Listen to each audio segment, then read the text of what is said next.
Hello everyone, this is Sai. Welcome to social science channel. మనం ఈరోజు class 10th social స్టడీస్లో ఎకానమిక్స్లో chapter 4 globalization and the Indian economy చాప్టర్ని బిగించవుతుందన్నమాట. గ్లోబలైజేషన్ మీనింగ్ అంటే మనకు తెలిసిపోయింది, ఎక్కడ థర్డ్ చాప్టర్ హిస్టరీలో మనం చదువుకున్నాం. అయినా ఒకసారి రీకాల్ చేద్దాం. ప్రస్తుతం ఉన్న ప్రపంచంలో వరల్డ్ అనేది ఇంటర్ కనెక్టెడ్గా ఉంది. అంటే ఒక కంట్రీ నుండి ఇంకో కంట్రీకి వస్తువులు అనేటివి వెళ్తున్నాయి, ఒక కంట్రీ నుండి పీపుల్ ఇంకో కంట్రీకి వెళ్తున్నారు. ఇలా మనకు వరల్డ్లో యొక్క కంట్రీస్ ఇంటర్ కనెక్టెడ్ అయిపోయినాయి అన్నమాట. దీన్ని మనము గ్లోబలైజేషన్ అంటాం అన్నమాట. అర్థమైందా? ఈ గ్లోబలైజేషన్ ప్రాసెస్లో ఇండియన్ ఎకానమీ యొక్క పరిస్థితి ఏందో మనం ఈ చాప్టర్లో చదువుకోబోతున్నాం అన్నమాట. లైన్ క్లారిటీ వచ్చిందా? చాప్టర్ యొక్క హెడ్డింగ్ క్లారిటీ వచ్చిందా? ఇప్పుడు ఈ చాప్టర్ యొక్క ఇంట్రడక్షన్లోకి వెళ్దాం. At consumers in today's world some of us have a wide choice of goods and services before us. ఎవరైతే షాప్కి వెళ్ళి వస్తువుల్ని కొనుక్కుంటారో వాళ్ళని కన్జ్యూమర్స్ అంటాం అనమాట.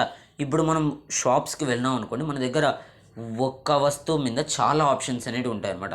సపోజ్ మీరు షాప్కి వెళ్ళి టూత్పేస్ట్ కావాలని అడిగినారు అనుకోండి, కోల్గేట్ కావాలా, లేకుంటే క్లోజప్ కావాలా, డాబర్ పేస్ట్ కావాలా, పతాంజలి పేస్ట్ కావాలా, రకరకాల పేస్ట్లు అన్నీ ఉన్నాయన్నమాట. మనకు చాయిస్ అనేది ఎక్కువ ఉంది మన యొక్క కన్జ్యూమర్స్కి. The latest models of digital cameras, mobile phones and televisions made by the leading manufacturers of the world are within our reach. ప్రపంచంలో ఎన్ని రకాల ఫోన్లైనా కానీలే, ఎన్ని రకాల కెమెరాలైనా కానీలే, అవన్నీ మన యొక్క అందుబాటులో ఉన్నాయన్నమాట. అంటే అన్నీ మనం కొనుక్కుంటామని కాదు, అవి మనం కొనుక్కోవడానికి అందుబాటులో ఉన్నాయి అంతే. అర్థమవుతుందా? Every season new models of automobiles can be seen on the Indian roads. ప్రతి ఇయర్కి ఒక్కొక్క కంపెనీ కొత్త బైక్స్ అనేటివి రిలీజ్ చేస్తుంది. ఈ మధ్య ఎలక్ట్రిసిటీతో రన్ అయ్యే బైక్స్ కూడా ఫేమస్ అయినాయి. మనం ప్రతి ఇయర్ రోడ్స్ మీద రకరకాల బైక్స్ అనేటివి చూస్తున్నాం ఇయర్కి periodically. Gone are the days where when ambassadors and Fiat were the only cars in Indian roads. ముందు ఒక 50 సంవత్సరాల క్రితం అయితే, 30 సంవత్సరాల క్రితం అయితే కేవలం ఇండియన్ రోడ్స్ మీద ఏ కార్లు కనబడించేటో తెలుసా? రెండు కార్లు, ఒకటి అంబాసిడర్, ఇంకోటి ఫైట్ కార్స్ అనమాట. కానీ ఈరోజు Indians are buying cars produced by nearly all the top companies in the world. మన ఇండియాలో ఆల్మోస్ట్ ఇండియన్ రోడ్స్ మీద ప్రతి కంపెనీ యొక్క కార్ మనం చూడగలుగుతున్నాం అనమాట. ఏ similar explosion of brands can be seen for many other goods. ఇవే కాదు, మనం ఇప్పుడు చాలా వస్తువులని రకరకాల, ఒక వస్తువు కావాలంటే దాని మీద ఎన్ని రకాలు చూడొస్తున్నామో మనము. అవి షర్ట్స్ కావచ్చు, టెలివిజన్ కావచ్చు, లేకుంటే ఫ్రూట్ జ్యూసెస్ కావచ్చు.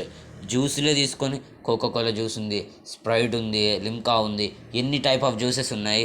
ఇవన్నీ మనకు ఏం చెప్తుందంటే, నువ్వు ఏదైతే ఇంత వెరైటీ ఆఫ్ కమోడిటీస్ని చూడగలుగుతున్నావో అలా చూడ్డానికి సహాయం చేసినది ఏదో తెలుసా?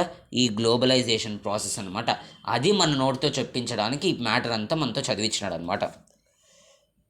Such wide ranging choice of goods in our markets is a relatively recent phenomenon. ఇటువంటి వెరైటీ ఆఫ్ కమోడిటీస్ని మనం చూడడము ఈ రీసెంట్ ఇయర్స్లోనే డెవలప్ అయిందనమాట. ముందు ఇంత స్పీడ్ మీద మనం చూడలేమన్నమాట వెరైటీ ఆఫ్ గూడ్స్ని. You wouldn't have found such a wide variety of goods in Indian markets even 2 decades back. 20 సంవత్సరాల క్రితం కూడా నువ్వు ఇంత వెరైటీ ఆఫ్ గూడ్స్ని కావచ్చు, కమోడిటీస్ని కావచ్చు చూడలేవన్నమాట. ఇప్పుడు ఎందుకు చూడగలుగుతున్నాను అంటే మన యొక్క మార్కెట్స్ అనేవి ట్రాన్స్ఫార్మ్ అయిపోయినాయి. మన యొక్క మార్కెట్స్ అనేవి వరల్డ్ మార్కెట్స్తో ఇంటిగ్రేట్ అయిపోయినాయి, వేరే కంట్రీస్తో ఇంటిగ్రేట్ అయిపోయినాయి అనమాట. అందుకోసం మనము మన యొక్క మార్కెట్స్లో వెరైటీ ఆఫ్ గూడ్స్ని ఈరోజు మనం చూడగలుగుతున్నాం అన్నమాట. How do we understand these rapid transformations? కానీ ఈ ట్రాన్స్ఫర్మేషన్ ఎలా జరిగింది, ఎవరు చేసినారు, ఏ ఫ్యాక్టర్స్ హెల్ప్ చేసినాయి, అవన్నీ క్వశ్చన్లే మనకు ఈ చాప్టర్ అనమాట answer. What are the factors that are bringing about these changes? ఏ factors and how are these changes affecting the lifes of people? ఈ చేంజెస్ రావడం వల్ల ప్రజల యొక్క జీవితాల్లో ఏ ఏ మార్పులు వచ్చాయి. తర్వాత we shall dwell on this questions in this chapter. ఈ క్వశ్చన్స్ మీదే మనకు ఈ చాప్టర్లో ఆన్సర్స్ అనేవి మనం చదువుకోగలుగుతున్నాం అనమాట. ఈ ఫస్ట్ పేజీలో మనకు ఈరోజు మార్కెట్లో నీకు ఒక వస్తువు కావాలంటే ఎన్ని వెరైటీస్ ఉన్నాయో అన్ని వెరైటీస్ 20 సంవత్సరాల క్రితం లేదనమాట, ఇప్పుడే ఉన్నాయి. ఎలా ఉన్నాయి, ఇంత ఈ రీసెంట్ ఇయర్స్లో ఎలా డెవలప్ అయింది, ఎవరు చేశారు, ఏ ఫ్యాక్టర్స్ హెల్ప్ అయినాయి, అలా చేంజెస్ జరగడం వల్ల ప్రజల యొక్క జీవితాల్లో ఏ ఏ మార్పులు వచ్చినాయి అవన్నీ మనము ఈ చాప్టర్లో చదువుకోబోతున్నాం అన్నమాట. ఓకేనా. First production across countries. ఓకేనా, ప్రొడక్షన్ అక్రాస్ కంట్రీస్. ప్రొడక్షన్ అంటే కమోడిటీస్ యొక్క క్వాంటిటీని పెంచడం ప్రొడక్షన్. ఈ ప్రొడక్షను ముందు ఒక 30 years బ్యాక్ 40 years బ్యాక్ కేవలం కంట్రీ లోపలనే ప్రొడక్షన్ జరిగేది, ఆ ప్రొడక్షన్ అక్కడే సేల్ అయ్యేది కూడా. కానీ ఇప్పుడు ఆ ప్రొడక్షన్ అనేది ఇప్పుడు ఇండియాలో నీకు ఏదైనా సపోజ్ ఏదైనా కమోడిటీ ప్రొడ్యూస్ అవుతుంది అనుకో, ఆ కమోడిటీ కేవలము ఇండియాలోనే సేల్ అవ్వదు, అది ఇతర దేశాలకు కూడా ఎగుమతులు అనేటివి జరుగుతున్నాయి, ఎక్స్పోర్ట్స్ అనేటివి జరుగుతున్నాయి అన్నమాట. అర్థమవుతుందా? ఎక్స్పోర్ట్స్ అనేటివి జరుగుతున్నాయి. ఆ మ్యాటరే మనకి ఇక్కడ ఇచ్చినారు ఇంట్రడక్షన్గా. ప్రొడక్షన్ అక్రాస్ కంట్రీస్ అంటే ఈ వరల్డ్లో కంట్రీస్ మధ్య ఉండే ప్రొడక్షన్ని ఈ మ్యాటర్లో మనం చదువుకోబోతున్నాం అనమాట. Until the middle of the 20th century, production was largely organized within countries. 1950 సంవత్సరానికి వచ్చేంత వరకు కంట్రీస్లో తమ యొక్క కంట్రీలోనే ప్రొడక్షన్ జరిగేది, ఆ ప్రొడక్షన్ అక్కడే సేల్ అయిపోయేది కూడా. What crossed the boundaries of these countries వర్ రా materials, food stuff and finished products. కానీ ఈరోజు ప్రొడక్షన్ అనేది బయట కంట్రీస్ వరకు వెళ్తుందన్నమాట. ఏవే వెళ్తున్నాయంటే రా మెటీరియల్స్ రూపంలో బయట కంట్రీస్కి వెళ్తున్నాయి, ఫుడ్స్ రూపంలో కొన్ని పోతున్నాయి. సపోజ్ మన యొక్క ఇండియా రైస్ ఎక్కువగా ప్రొడ్యూస్ చేస్తుంది కాబట్టి అమెరికాలో మన ఇండియన్స్కి రైస్ ప్రాబ్లం ఉంది కాబట్టి మన ఇండియా రైస్ అనేది పంపిస్తుంది అనమాట, ఫుడ్ అలా పంపిస్తుంది వేరే కంట్రీస్కి. తర్వాత ఇంకా వేరే ఫినిష్డ్ ప్రోడక్ట్స్, ఇవన్నీ మనము ఇండియా నుండి ఈరోజు ఎక్స్పోర్ట్ చేస్తున్నాం అన్నమాట. Colonies such as India exported raw materials and foodstuff and important finished goods. చెప్పిందిలే ముందు మన యొక్క బ్రిటిష్ టైంలో మనము మన యొక్క రా మెటీరియల్స్ సచ్ యాజ్ కాటన్ని బ్రిటన్స్ వాళ్ళకి ఎక్స్పోర్ట్ చేసినాము. ఆ బ్రిటన్ వాళ్ళు ఆ కాటన్ యూజ్ చేసి కాటన్ క్లోత్స్ ఏవైతే ఫినిష్డ్ గుడ్స్ వాటిని మన కంట్రీలోకి మళ్ళీ ఇంపోర్ట్ చేసినారనమాట. Trade was the main channel connecting distant countries. ఒకప్పుడు కంట్రీస్ కలుస్తున్నాయి అంటే దానికి కారణం ట్రేడ్ అనమాట. ట్రేడ్ అంటే వస్తువుల మార్పిడి అనమాట. అదే వస్తువుల మార్పిడి ఒకవేళ కంట్రీస్ మధ్య జరిగిందనుకో దాన్ని మనము ఇంటర్నేషనల్ ట్రేడ్ అంటామన్నమాట.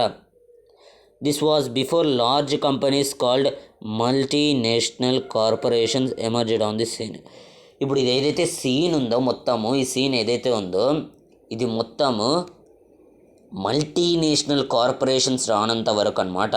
అంటే ప్రొడక్షన్ అనేది కంట్రీస్ లోపలే జరిగేది, వేరే దేశాలకు కూడా ఏమైనా ట్రేడ్ జరుగుతూ ఉంటే అది రా మెటీరియల్స్, ఫుడ్ స్టఫ్, తర్వాత ఇంకా ఫినిష్డ్ గుడ్స్, అలాగే కాలనీస్ కూడా అలాగే ఉండేటివి అనమాట.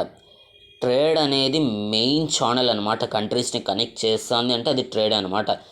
ఎప్పుడు మల్టీనేషనల్ కార్పొరేషన్స్ రానంత వరకు ఈ సీన్ అనమాట. ఒక్కసారి హీరో ఎంటర్ అయినాక సినిమానే మారిపోతుంది కదా, ఇది కూడా అంతే. హీరో ఇక్కడ ఎవరు? మల్టీనేషనల్ కార్పొరేషన్స్ అనమాట. మల్టీనేషనల్ కార్పొరేషన్ అంటే ఏమి?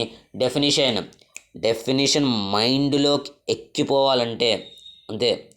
ఇది 1 మార్క్ వస్తుంది మనకు, ఈ చాప్టర్ అనేది 1 మార్క్ వస్తుంది. అలాగే 2 మార్క్స్ క్వశ్చన్ అనేది ఒకటి వస్తుంది అనమాట. ఓకేనా, 2 మార్క్స్ క్వశ్చన్ అనేది ఒకటి వస్తుంది మనకు.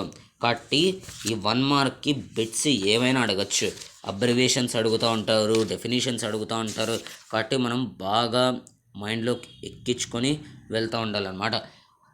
ఓకేనా. A MNC is a company that owns or controls production in more than one nation. MNCs set up offices and factories for production in regions where they can get cheap labor and other resources. This is done so that the cost of production is low and the MNCs can earn greater profits. MNC అనేది ఒక company, okay, మాకు కూడా తెలుసు. ఆ company ఒక దేశానికంటే ఎక్కువ దేశాల్లో తన యొక్క ప్రొడక్షన్ అనేది చూసుకుంటుందన్నమాట.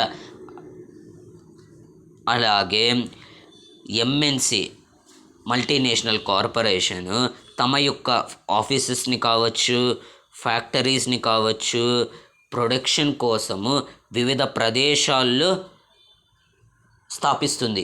ఎటువంటి ప్రదేశాలంటే ఎక్కడైతే ఆ ఎంఎన్సిస్కి చీప్ లేబర్ దొరుకుతుందో, అలాగే వేరే రిసోర్సెస్ కూడా చీప్గా దొరికితే అటువంటి ప్రదేశాల్లో ఎంఎన్సీస్ తమ యొక్క ఫ్యాక్టరీస్ని, తమ యొక్క ఆఫీసెస్ని ఎస్టాబ్లిష్ చేసి అక్కడ రిసోర్సెస్ని వాడుకుంటుందన్నమాట. ఎవరు? మన యొక్క ఎంఎన్సి. ఓకేనా? This is done so that the cost of production is low and the MNCs can earn greater profits. ఇలా ఎందుకు చేస్తుంది మల్టీనేషనల్ కార్పొరేషన్ అంటే లాభం రావడానికి, గ్రేటర్ ప్రాఫిట్స్ రావడానికి అనమాట. ఓకే, మొత్తం ఒకసారి రివైజ్ చేద్దాం. MNC is a company. ఎటువంటి కంపెనీ? ఒక దేశానికంటే ఎక్కువ దేశాల తన యొక్క ప్రొడక్షన్ని ఆర్గనైజ్ చేస్తుందన్నమాట అటువంటి కంపెనీ. అలాగే తన యొక్క ఫ్యాక్టరీస్ కావచ్చు, ఆఫీసెస్ కావచ్చు, అటువంటి రీజన్స్లో ఎస్టాబ్లిష్ చేస్తుంది. ఎటువంటి రీజన్స్లో అంటే ఎక్కడైతే చీప్ లేబరు, రిసోర్సెస్ దొరుకుతాయో అటువంటి ప్రదేశాల్లో తన యొక్క ఆఫీసెస్, ఫ్యాక్టరీస్ అనేది ఎస్టాబ్లిష్ చేస్తుంది అనమాట. దానివల్ల తనకు ఏం లాభము అంటే తనకు చీప్ లేబర్ దొరుకుతుంది, తనకు ఖర్చు అనేది తగ్గిపోయి లాభం అనేది ఎక్కువ వస్తుందన్నమాట. అందుకోసం ఎంఎన్సి అనేది ఇట్లా చేస్తుంది. దీనికి ఎగ్జాంపుల్ మనకి కింద ఒకటి ఇచ్చినారు, కానీ ఇక్కడ మ్యాటర్ అనేది మిస్ అయింది. మీ యొక్క టెక్స్ట్ బుక్స్ ముందర పెట్టుకుంటే నేను చదువుతాను, మీరు చూసుకోవచ్చు అనమాట. Spreading of production by an MNC. MNC యొక్క ప్రొడక్షన్ ఎలా జరుగుతుందో మనం చూద్దాం అనమాట. ఇది ఒకసారి చదువుతాను, నేను మీకు ఎక్స్ప్లెయిన్ చేస్తాను. A large MNC producing industrial equipment designs its projects in research centers in the United States and then has the components manufactured in China. These are then shipped to Mexico and Eastern Europe, where the products are assembled and the finished products are sold all over the world. Meanwhile, the company's customer care is carried out through call centers located in India. ఇప్పుడు చూడండి, story బాగా interesting ఉంది. ఒక MNC అనేది ఉంది. ఆ MNC తమ యొక్క ప్రోడక్ట్ యొక్క డిజైన్ ఏదైతే ఉందో దాన్ని యునైటెడ్ స్టేట్స్లో చేస్తుందన్నమాట. అర్థమవుతుందా? అది ఎలా ఉండాలి, ఏవేవి ఉండాలి పార్ట్స్, అవన్నీ డిజైన్ అనేది యూఎస్ఏలో చేస్తుంది, యునైటెడ్ స్టేట్స్ ఆఫ్ అమెరికాలో. తర్వాత దానికి ఏ పార్ట్స్ కావాలో ఆ పార్ట్స్ని తయారు చేసేది చైనాలో చేస్తుంది. అర్థమవుతుందా? ఒక ప్రోడక్ట్ అనేది ఉంది, ఆ ప్రోడక్ట్ యొక్క డిజైను, దాంట్లో ఏ పార్ట్స్ కావాలో అవన్నీ అక్కడ డిజైన్ చేస్తుంది యూఎస్ఏ. ఎట్లుండాలి అట్లా అని, ఫిగర్ ఎట్లుండాలి, ఎట్లుండాలి షేపు, అదంతా యూఎస్ఏలో డిజైన్ చేస్తుంది. ఆ ప్రోడక్ట్కి కావాల్సిన పార్ట్స్ కావచ్చు, స్క్రూస్ కావచ్చు, అవన్నీ మనకు చైనాలో తయారవుతాయి. ఆ పార్ట్స్ అన్నీ మళ్ళీ ప్యాకింగ్ చేసి నీట్గా మెక్సికోకి, ఈస్టర్న్ యూరప్కి పంపిస్తారు.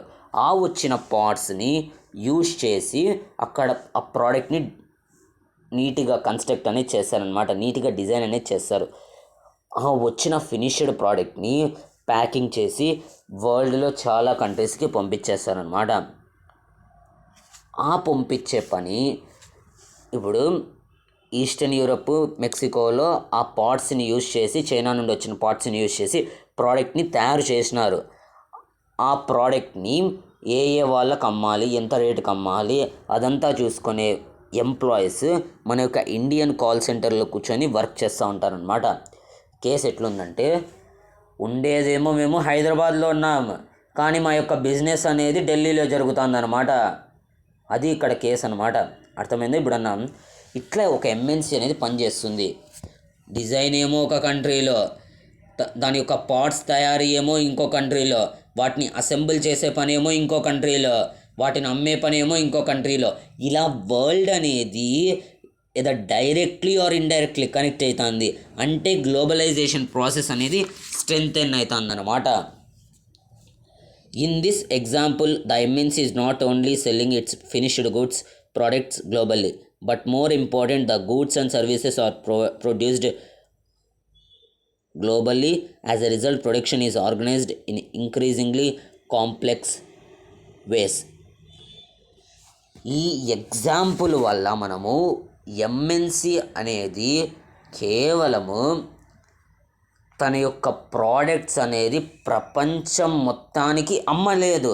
అంటే తన యొక్క ప్రోడక్ట్స్ కేవలము ప్రపంచంలో మొత్తంలో సేల్ అనేది చేయట్లేదు. ప్లస్ ఏం చేస్తుంది, తన యొక్క ప్రోడక్ట్స్ యొక్క ప్రొడక్షన్ కూడా ప్రపంచం మొత్తాల్లో చేస్తుందన్నమాట. అంటే ఇప్పుడు యాపిల్ కంపెనీ కూడా ఒకటి ఎంఎన్సీనే అనమాట. ఓకేనా. ఆ యాపిల్ కంపెనీ తన యొక్క యాపిల్ ఫోను కేవలం ప్రపంచం మొత్తానికి అమ్మట్లేదు.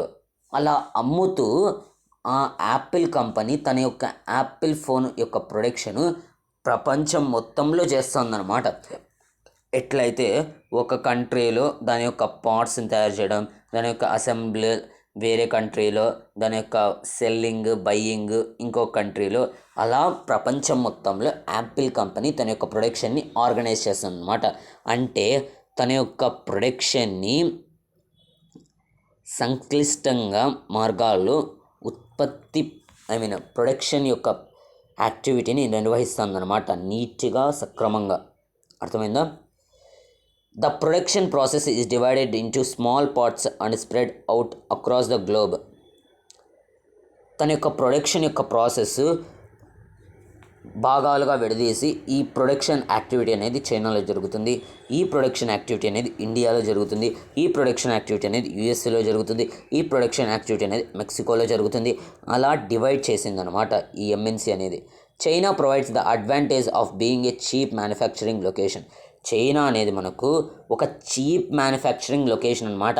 అంటే అక్కడ లేబర్ చీప్గా దొరుకుతారు, ఎందుకంటే కంట్రీ కొంచెం లార్జ్ పాపులేషన్ కాబట్టి. అర్థమవుతుందా?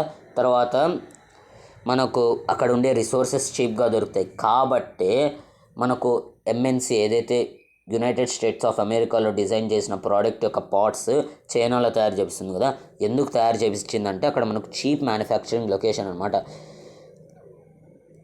అలాగే మెక్సికో అండ్ ఈస్టర్న్ యూరోప్లో ఎందుకు ఆ పార్ట్స్ని అసెంబుల్ చేసినారంటే అక్కడ అసెంబుల్ చేయడం వల్ల ఆ ప్రోడక్ట్స్ని ఈజీగా దగ్గరలో మార్కెట్స్కి అమ్మగలం అనమాట. అందుకే అక్కడ అసెంబుల్ చేయించింది. తర్వాత వాటిని అమ్మే పని కావచ్చు, వాటిలో ఉన్న మిస్టేక్స్ని కనిపెట్టడానికి వాటిని ఎలా వాడాలో అదంతా మన ఇండియా ఎందుకు చేస్తుందంటే మన ఇండియాలో హైలీ స్కిల్డ్ ఇంజనీర్స్ ఉన్నారు కాబట్టి ఆ పని మన ఇండియా చేస్తుందన్నమాట. అలాగే మన ఇండియాలో ఇంగ్లీష్ వచ్చిన యూత్ కూడా చాలామంది ఉన్నారన్నమాట. అందుకే మన ఇండియన్స్ వేరే కంపెనీస్తో కావచ్చు, వేరే వాళ్ళకి వస్తువులు అమ్మాలి అంటే మన ఇండియన్స్తో మాట్లాడిస్తారనమాట. And all this probably can mean 50-60% cost savings for the MNC. ఇలా చేయడం వల్ల ఆల్మోస్ట్ ఎంఎన్సీ వాళ్ళకి దాదాపు 50-60% అనేది ప్రాఫిటే ఉంటుందన్నమాట, despite all charges. The advantage of spreading production across the borders to the multinationals can be truly immense. ఇలా రోజు రోజుకి ఎంఎన్సీస్ తమ యొక్క ప్రొడక్షన్ని ఎక్స్పాండ్ చేసుకుంటూ ప్రతి ఒక్క కంట్రీలో తమ యొక్క ప్రొడక్షన్ జరగడానికి జరిపిస్తుందన్నమాట ఎంఎన్సీ అనేది. ఇది ప్రొడక్షన్ అక్రాస్ కంట్రీస్లో ఎంఎన్సీస్ రాకముందు ఏ పరిస్థితి, ఎంఎన్సీ అంటే ఏమి, ఎంఎన్సీస్ వచ్చినాక ఏం జరిగింది, దానికి ఎగ్జాంపుల్. ఎంఎన్సీస్ రావడం వల్ల కంట్రీ అనేది ఇంటిగ్రేట్ అవుతుంది. ఇప్పుడు కేవలం ప్రొడక్షన్ జరిగిన ప్రోడక్ట్స్ని గ్లోబల్లీ సేల్ చేయడం కాదు, ఆ ప్రోడక్ట్స్ యొక్క ప్రొడక్షన్ కూడా గ్లోబల్గా జరుగుతుందన్నమాట. అర్థమవుతుందా? ఇప్పుడు కంట్రీస్ ఇంటిగ్రేట్ అవుతున్నాయి. ఎవరు ఇంటిగ్రేట్ చేస్తున్నారు? కరెక్ట్ ఆన్సర్ ఎంఎన్సీస్ వల్లే కంట్రీస్ అనేవి ఇంటిగ్రేట్ అవుతుంది. ఆ ప్రాసెస్ ఏమో ఇప్పుడు చదువుకుందాం. ఎంఎన్సీస్ ఒక కంట్రీని ఇంకో కంట్రీతో కలుపుతుంది, కనెక్షన్ అనేది తయారు చేస్తుంది. ఆ కనెక్షన్ యొక్క ప్రాసెస్ ఎలా జరుగుతుందో మొదటి నుండి అంటే వేరు దగ్గర నుండి పైన పండు వరకు తెలుసుకుందాం. అంటే ఒక చెట్టు వేరు దగ్గర నుండి పైన కొమ్మకు కాసిన ఫ్రూట్ వరకు తెలుసుకుందాం అన్నమాట. ఓకేనా.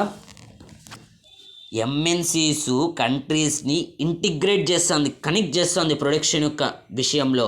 ఆ ప్రాసెస్ ఎలా జరుగుతుందో ఇప్పుడు ఈ టాపిక్లో మనం చదువుకోబోతున్నాం అనమాట. ఓకేనా. ఎంఎన్సీ డెఫినేషన్ అడుగుతారు, గుర్తుపెట్టుకోండి.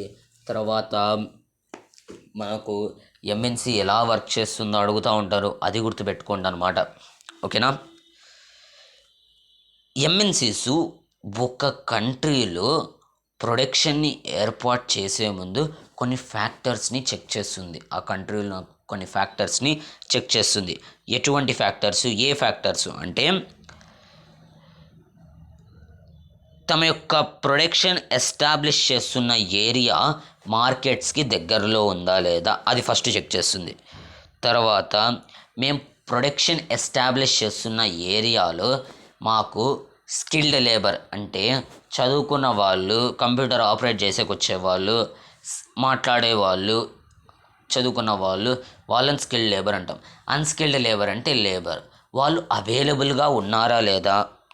తర్వాత అక్కడ దొరికే labour, unskilled labour, skilled labour, వాళ్ళు మనకు రీజనబుల్ కాస్ట్లో పనిచేస్తారా లేదా. అలాగే వేరే ఫ్యాక్టర్స్ని కూడా చెక్ చేస్తారనమాట ఎంఎన్సీస్ వాళ్ళు. ఇంకా ఎంఎన్సీస్ వాళ్ళు ఎస్టాబ్లిష్ చేస్తున్న ఏరియాలో గవర్నమెంట్ యొక్క రూల్స్ ఎలా ఉన్నాయో వాటిని చెక్ చేస్తుందన్నమాట. ఎందుకంటే ఒక్కసారిగా వాళ్ళు ప్రొడక్షన్ ఎస్టాబ్లిష్ చేసినాక గవర్నమెంట్ యొక్క రూల్స్ ప్రకారం అక్కడ ఫర్టిలైజర్ ఇండస్ట్రీ ఎస్టాబ్లిష్ చేయకూడదు, అయినా వాళ్ళు ఎస్టాబ్లిష్ చేసేసినారు. దానివల్ల వాళ్ళకి నష్టం అనేది వస్తుంది. కాబట్టి గవర్నమెంట్ యొక్క రూల్స్ కావచ్చు, లాస్ కావచ్చు, వాటిని సంక్లిష్టంగా గ్రహిస్తుంది, చూస్తుంది అనమాట ఎంఎన్సీస్. తర్వాత ఈ ఫ్యాక్టర్స్ అన్ని తనకు నచ్చినట్టు ఉండించే, తనకు అనుకూలంగా ఉంటే అప్పుడు ఎంఎన్సీ ఆ కంట్రీలో ప్రొడక్షన్ అనేది ఏర్పాటు చేస్తుందన్నమాట. Having assured themselves of these conditions MNC set up factories and offices for production. అప్పుడు పైన ఫ్యాక్టర్స్ ఏవేవి, మార్కెట్స్ దగ్గరలో ఉన్నాయా లేవా, labour, unskilled labour, skilled labour cheap కాస్ట్లో దొరుకుతున్నారా లేదా, తర్వాత గవర్నమెంట్ పాలసీస్ అనేటివి వాళ్ళకి ఫేవర్లో ఉన్నాయా లేవా, ఇవి అన్నీ ఓకే అనిపిస్తే ఎంఎన్సీస్ ప్రొడక్షన్ అనేది స్టార్ట్ చేస్తుంది by establishing factories and offices in that country. ఓకేనా. మనీ అనేది పంపించేస్తారనమాట. పంపించి అక్కడ ల్యాండ్ అనేది కొంటారు, తర్వాత మిషన్స్ అనేటివి కొంటారు, బిల్డింగ్స్ అనేటివి కొంటారు. దాన్ని మనం ఇన్వెస్ట్మెంట్ అంటామన్నమాట. ఎంఎన్సీస్కి పైన ఫ్యాక్టర్స్ అన్నీ సాటిస్ఫై అయినాయి కాబట్టి అక్కడున్న వస్తువుల్ని, బిల్డింగ్, ల్యాండ్, వాటిని కొనడానికి డబ్బు అనేది పంపిస్తుందన్నమాట. దాన్ని మనం ఇన్వెస్ట్మెంట్ అంటాం. ఒకవేళ ఆ ఇన్వెస్ట్మెంట్ ఎంఎన్సీస్ చేసినట్టయితే అటువంటి ఇన్వెస్ట్మెంట్ మనము ఫారెన్ ఇన్వెస్ట్మెంట్ అంటామన్నమాట. ఇప్పుడు ఇన్వెస్ట్మెంట్ అనేది చాలామంది చేస్తారు, నేను చేస్తాను, మీరు చేస్తారు, వాళ్ళు చేస్తారు. కానీ ఏదైనా ఇన్వెస్ట్మెంట్ ఎంఎన్సీ చేసినట్టయితే అటువంటి ఇన్వెస్ట్మెంట్ని మనము ఫారెన్ ఇన్వెస్ట్మెంట్ అంటామన్నమాట. ఓకేనా. Any investment is made with the hope that these assets will earn profits. ఎవడైనా ఇన్వెస్ట్మెంట్ చేస్తున్నాడు అంటేనే ఒక మోటివ్తో చేస్తాడు. ఎటువంటి మోటివ్ అంటే ఫ్యూచర్లో తను చేసిన ఇన్వెస్ట్మెంట్ వల్ల తనకు ఏదో ఒక ప్రకారంగా లేదా డైరెక్ట్లీ ఆర్ ఇండైరెక్ట్లీ లాభం ఉన్నట్టు అయితేనే, కనిపిస్తేనే ఇన్వెస్ట్ అనేది చేస్తాడనమాట మనిషి అనేది, లేకోకుండా చేసేవాడు కాదనమాట. ఇప్పుడు ఒక దేశంలో ప్రొడక్షన్ ఎస్టాబ్లిష్ చేయాలంటే కొన్ని ఫ్యాక్టర్స్ చెక్ చేస్తారు. ఆ ఫ్యాక్టర్ స్టిక్ అయినాక ఎంఎన్సీ ఏం చేస్తాడు అంటే మనీ పంపిస్తాడు, అక్కడ ఉన్న వస్తువుల్ని కొనుక్కుంటాడు, ల్యాండ్ కొనుక్కుంటాడు, బిల్డింగ్ కొనుక్కుంటారు, మిషన్స్ని కొనుక్కుంటారు, అవన్నీ చేస్తారు. తర్వాత ఆ దేశంలోకి వెళ్ళినాక తమ యొక్క ప్రొడక్షన్ ముందుకు తీసుకొని వెళ్ళడానికి ఇంకా ఏమేమి చేస్తాడో అది చూద్దాం అనమాట. ఇది నెక్స్ట్ క్వశ్చన్. ఓకేనా. ఇప్పుడు ఇక్కడ మనకు 2 క్వశ్చన్స్ అనేవి తయారైనాయి. ఒకటి, what is the foreign investment, what is investment. తర్వాత థర్డ్ క్వశ్చన్ వచ్చేసి, what are the factors checked by the MNC before establishing its production in any country. ఇది 2 మార్క్స్కి అడగచ్చు అనమాట. ఇంకా నెక్స్ట్ క్వశ్చన్ మనకి ఏమడుగుతారంటే, at times MNC set up production jointly with some of the local indexed companies of these countries. Next question ఏం అడుగుతారంటే MNCs వేరే కంట్రీస్లో ప్రొడక్షన్ని ఏ రకంగా ఎస్టాబ్లిష్ చేస్తాయి అని క్వశ్చన్ అడుగుతారనమాట. అడిగినప్పుడు ఫస్ట్ ఎంఎన్సీస్ వేరే కంట్రీస్లో ఉన్న లోకల్ కంపెనీస్తో కొలాబరేట్ అవుతాయన్నమాట, వాటితో కలుస్తాయన్నమాట. అలా కలవడం వల్ల లోకల్ కంపెనీకి 2 బెనిఫిట్స్ అనేవి ఉన్నాయన్నమాట. ఏమేమి? వేరే కంట్రీస్లో ఉన్న లోకల్ కంపెనీస్తో ఎంఎన్సీస్ టైఅప్ అవుతాయి, కొలాగులేట్ అవుతాయి. అలా కొలాగులేటివ్ టై అవ్వడం వల్ల లోకల్ కంపెనీస్కి 2 బెనిఫిట్స్ అనేవి ఉన్నాయన్నమాట. ఏవేవి? First, MNCs can provide money for additional investments like buying new machines for faster production.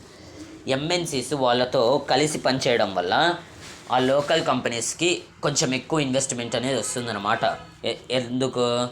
వాళ్ళు కలుస్తున్నారు కదా, కొంచెం ప్లేస్ అనేది ఇస్తున్నారు ఎంఎన్సీస్కి, లోకల్ కంపెనీస్, కాబట్టి వాళ్ళకి కొంచెం మనీ అనేది ఇస్తారనమాట MNCs.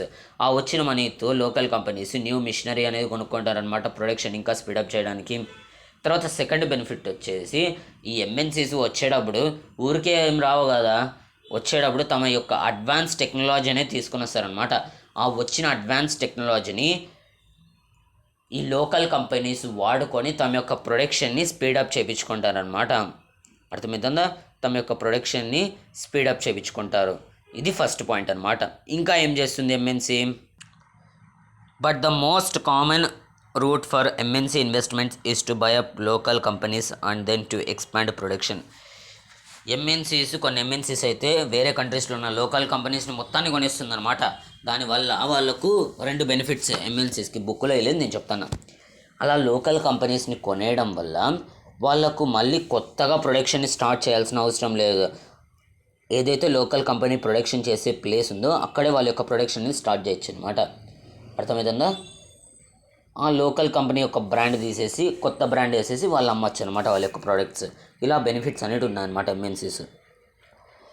MNCs with huge wealth can quite easily do so. MNCs దగ్గర అది కాక డబ్బు అనేది ఎక్కువ ఉంటుంది కాబట్టి లోకల్ కంపెనీస్ని ఈజీగా కొనేయచ్చు అనమాట. మనకి ఇక్కడ ఒక ఎగ్జాంపుల్ ఇచ్చినారు, కార్గిల్ ఫుడ్స్. ఇది ఏదైతే ఒక ఎంఎన్సీ కంపెనీ అనమాట, అమెరికాలో ఉంది మనకిది. ఈ కార్గిల్ ఫుడ్స్ ఎంఎన్సీ కంపెనీ మన ఇండియా లోకల్ కంపెనీ అయిన పరాగ్ ఫుడ్స్ అనేటివి కొనేస్తుంది అనమాట. పరాగ్ ఫుడ్స్కి మన ఇండియన్ మార్కెట్లో చాలా మార్కెటింగ్ అనేది ఉందన్నమాట, నెట్వర్క్ అనేది చాలా బ్రాండెడ్ కూడా అనమాట పరాగ్ ఫుడ్స్ అనేటివి.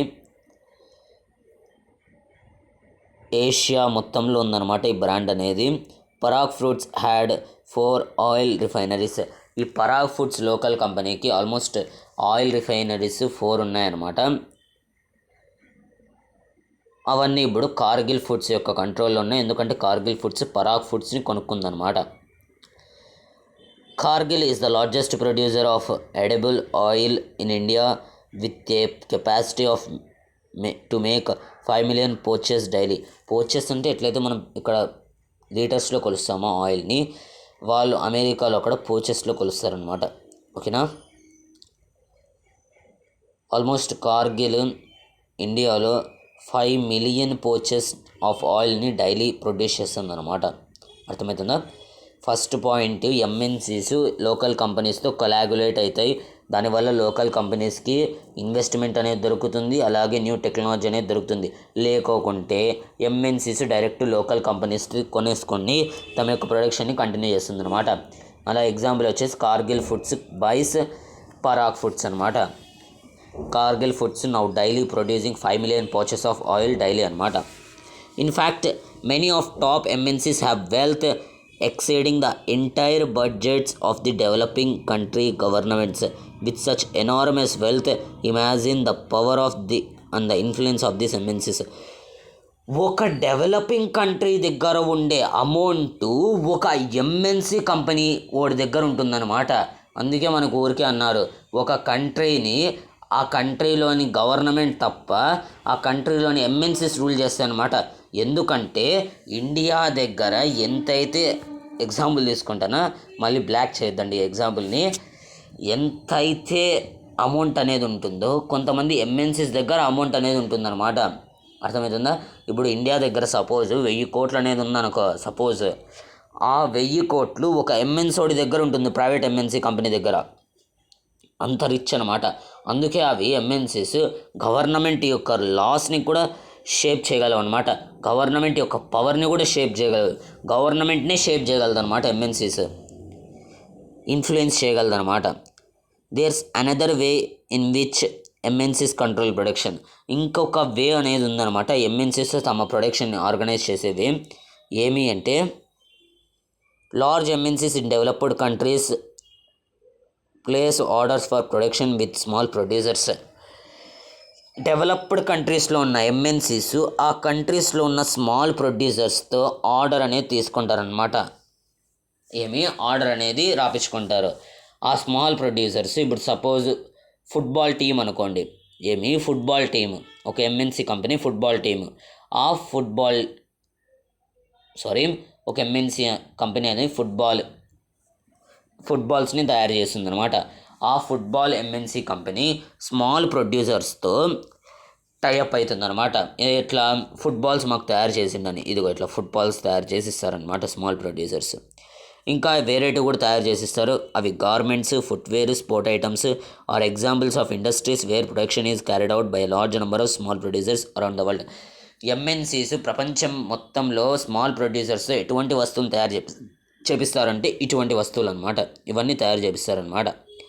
The products are supplied to the MNCs which then sell these under their own brand names to the customers. ఒక్కసారిగా స్మాల్ ప్రొడ్యూసర్స్ నుండి ప్రొడక్షన్ వచ్చిందనుకో, ఆ ప్రొడక్షన్లోని ప్రోడక్ట్స్ని తమ బ్రాండ్ కింద అమ్ముతారనమాట ఎంఎన్సీ కంపెనీ అనేది. ఎంఎన్సీసే ప్రైస్ అనేది డిసైడ్ చేస్తుందన్నమాట. అలాగే ఆ ప్రోడక్ట్ యొక్క క్వాలిటీని డిజైన్ చేస్తుంది.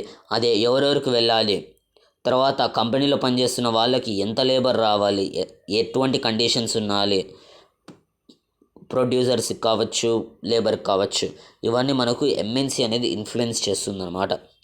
Thus we can say that there are a variety of ways in which the MNCs are spreading their production and interacting with local producers in various countries across the globe. MNCs different types of వేస్లో తమ యొక్క ప్రొడక్షన్ని spread చేసుకుంటూ వెళ్తుంది. Local ఇండస్ట్రీస్తో tie up అవుతూ వెళ్తుంది అనమాట. Local ప్రొడ్యూసర్స్తో tie up అవుతూ వెళ్తుంది అనమాట. డిఫరెంట్ వేస్లో, డిఫరెంట్ మెథడ్స్లో. By setting up partnership with local companies, by using the local companies suppliers, by closely competing with the local companies, buying them up MNC, or exerting a strong influence on production at these distant locations. As a result, production in these widely dispersed locations is getting interlinked. పైన ఏదైతే చదువుకున్నామో దాన్ని ఒక conclusion పార్ట్లో ఇక్కడ ఇచ్చినారనమాట. ఏమేమి మనకు local కంపెనీస్తో tie up అయ్యి మనము లోకల్ కంపెనీస్ని సప్లైస్ చేస్తామన్నమాట. లోకల్ కంపెనీ ద్వారా ఎంఎన్సీస్. తర్వాత లోకల్ కంపెనీస్ని ఒక్కసారి కొనేస్తామన్నమాట. అలా మనము మన యొక్క ఎంఎన్సీస్ యొక్క ప్రొడక్షన్ని ఎక్స్పాండ్ చేసుకుంటూ వెళ్తున్నాం అన్నమాట. ఇది interlinking production across the countries. Next వచ్చేసి మనకి ఇక్కడ ఒక మ్యాటర్ అనేది ఇచ్చినారు, దాన్ని కూడా చదివేద్దాం. ఎందుకు శేషం వదిలిపెట్టాలి, ఓకేనా. Ford Motors, an American company, is one of the world's largest automobile manufacturers with production spread over 26 countries of the world. మనం ఈ యొక్క ఫోర్డ్ మోటార్స్ గురించి చదువుకున్నాం. Who is the pioneer of mass production? Henry Ford. ఆ ఫోర్డే అనమాట ఇక్కడ ఉండేది.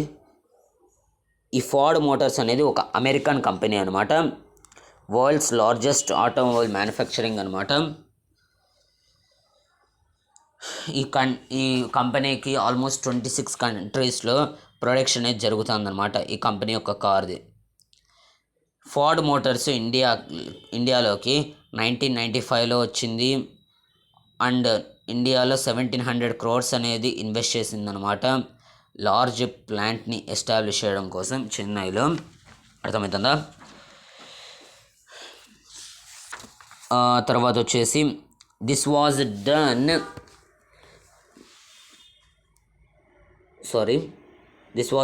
in collaboration with Mahindra and Mahindra, a major Indian manufacturer of jeeps and trucks. ఈ ఫార్డ్ మోటార్స్ ఇండియాలోకి వచ్చినాక 2 లోకల్ కంపెనీస్తో ఇంటిగ్రేట్ అయిందనమాట, కోయాగులేట్ అయిందనమాట. ఏవేవి అంటే Mahindra and Mahindra, a major Indian manufacturers of jeeps and trucks అనమాట. ఈ కంపెనీస్తో ఫార్డ్ మోటార్స్ అనేది కొలాబరేట్ అయిందనమాట. 2017 వచ్చేసరికి ఫార్డ్ మోటార్స్ ఇండియన్ మార్కెట్స్లో 88,000 కార్స్ అనేవి సెల్ అయ్యాయి అనమాట, మోటార్స్ అనేవి. While another 1,81,000 cars were exported from India to South Africa. మన ఇండియా నుండి సౌత్ ఆఫ్రికాకి 1,81,000 కార్స్ అనేవి మనం ఎక్స్పోర్ట్ అనేది చేస్తాం అన్నమాట. India to South Africa, Mexico, Brazil and United States of America. The company wants to develop a Ford India as a component supplying base for its other plants across the globe. Company అనేది, Ford Motors company అనేది తన యొక్క ఫార్డ్ ఇండియాని supplying బేస్గా తయారు చేయాలనుకుంటుంది వేరే ప్లాంట్స్కి.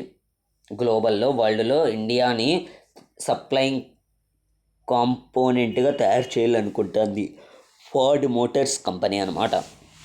ఓకేనా. Foreign trade and integration of markets. ఇప్పుడు MNCs ఇతర దేశాల్లో, వివిధ రకాల దేశాల్లో, తమ యొక్క ప్రొడక్షన్ అనేది ఆర్గనైజ్ చేస్తుంది.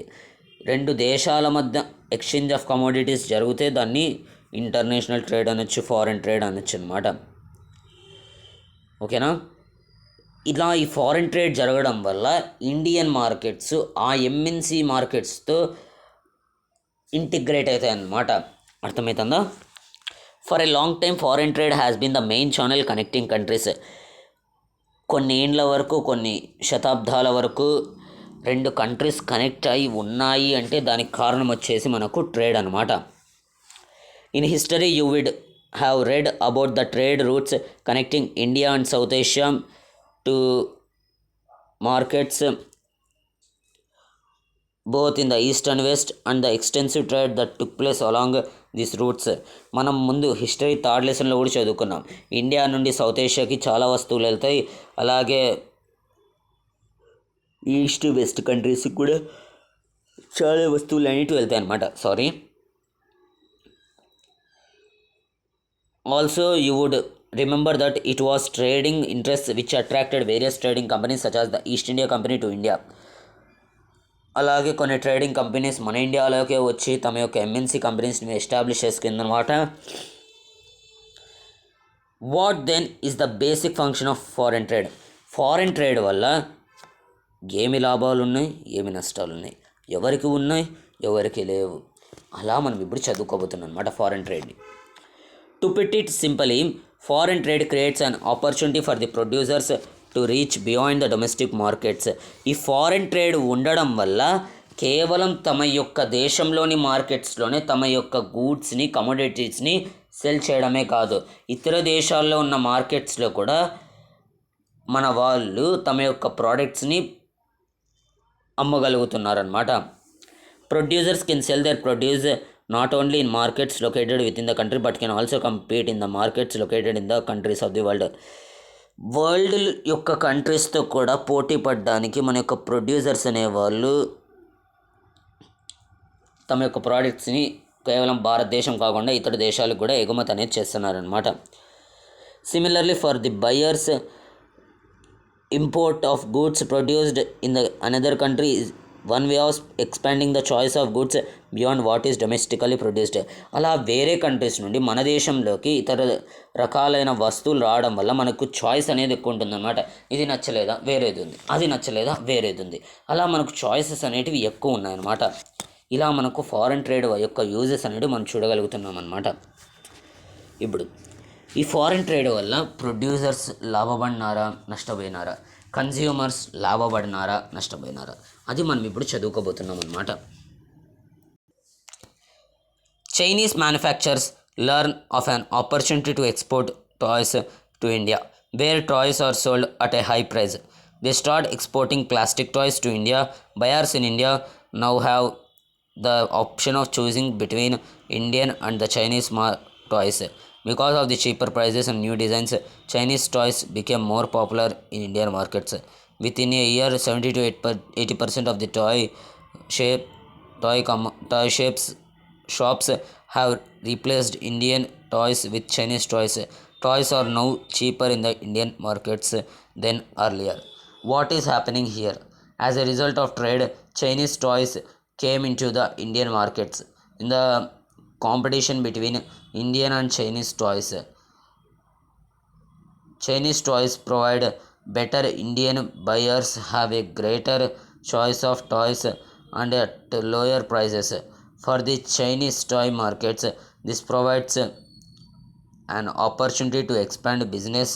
The opposite is true for Indian toy makers. They face losses as their toys are selling much less. ఒకటైతే నిజమే అప్ప, ఈ ఫారెన్ ట్రేడ్ జరగడం వల్ల కంట్రీస్ మధ్య మార్కెట్స్ అనేటివి ఇంటిగ్రేట్ అవుతున్నాయి అన్నమాట. కానీ ఇలా ఇంటిగ్రేట్ అవ్వడం వల్ల ప్రొడ్యూసర్స్ నష్టపోతున్నారు, కన్జ్యూమర్స్ లాభం పొందుతున్నారు అనమాట.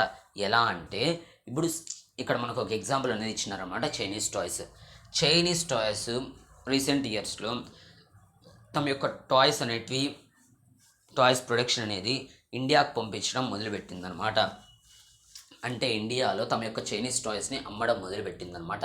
చైనీస్ టాయ్స్ బాగా కలర్ఫుల్గా ఉంటాయి, బాగా డిజైన్లుగా ఉంటాయి, అలాగే చీప్ రేట్స్లో కూడా దొరుకుతాయి as compare to our Indian toys price. కాబట్టి మన యొక్క ఇండియన్స్ ఎవరైతే కన్జ్యూమర్స్ ఎక్కువగా వాటిని కొనుక్కోవడానికి ప్రిఫర్ అవుతున్నారనమాట. అందువల్ల ఈ చైనీస్ టాయ్స్ మన ఇండియాలోకి వచ్చిన ఒకే ఒక్క సంవత్సరంలో almost 70-80% of the toy shops Indian టాయ్స్ని పీకేసి మొత్తం తమ యొక్క టాయ్ షాప్స్లో చైనీస్ టాయ్స్ని పెట్టిందనమాట. అంటే ఈ చైనీస్ టాయ్స్ లో కాస్ట్, బాగా కలర్ఫుల్గా కనబడిస్తున్నాయి. అందుకే మన యొక్క ఇండియన్ టాయ్ షాప్స్ కూడా తమ యొక్క షాప్స్లో చైనీస్ టాయ్స్ని అమ్మడం మొదలుపెట్టిందనమాట. దీనివల్ల ప్రొడ్యూసర్స్ ఎవరైతే ఉన్నారో వాళ్ళు తమ యొక్క మార్కెట్ అనేది లాస్ అయినారనమాట. అంటే తమ యొక్క మార్కెట్ని పోగొట్టుకున్నారనమాట. ఇప్పుడు ముందు మన ఇండియాలో చెక్క బొమ్మలు అనేటివి బాగా ప్రసిద్ధి చెందేటివి అనమాట, బాగా పాపులర్ అనమాట. కానీ ఈ చైనీస్ టాయ్స్ రావడం వల్ల ఇప్పుడు ఎవరు ఆ చెక్క బొమ్మల్ని కొనుక్కోవట్లే. దానివల్ల ఆ ప్రొడ్యూసర్ నష్టపోతాడు కదా, అర్థమవుతుందా? ఆ ప్రొడ్యూసర్ అనేవాడు నష్టపోతాడు. ఆ తర్వాత వచ్చేసి ఇంకా మనకి ఏమి ఇచ్చినారు, అలాగే కన్జ్యూమర్స్కి ఎక్కువ చాయిస్ అనేది ఉంటుందన్నమాట. ఒకవేళ ఇండియన్ టాయ్స్ నచ్చితే ఇండియన్ టాయ్సే కొనుక్కుంటాడు కన్జ్యూమర్, నచ్చలేదా వేరేటివి కొనుక్కుంటాడు అనమాట. ఇలా చాయిస్ అనేది పెరుగుతుందన్నమాట. ఇప్పుడు కాంపిటీషన్ పెరిగినప్పుడు ఇప్పుడు ప్రొడ్యూసర్ ఏం చూస్తాడు, ఇండియన్ ప్రొడ్యూసర్ చైనీస్ టాయ్స్ని ఎలాగైనా బీట్ చేయాలి కాబట్టి మనము బాగా క్వాలిటీగా తయారు చేయాలి టాయ్స్ని, అలాగే చీప్ రేట్ మీద ఇల్లనమాట. ఇలా మనకు క్వాలిటీ అనేది పెరుగుతుంది, చీప్ అనేది కాస్ట్ అనేది తగ్గుతుందన్నమాట. ఇలా మొత్తానికి చూసుకుంటే ప్రొడ్యూసర్ పూర్తిగా నష్టపోతున్నాడు. ఎవరు?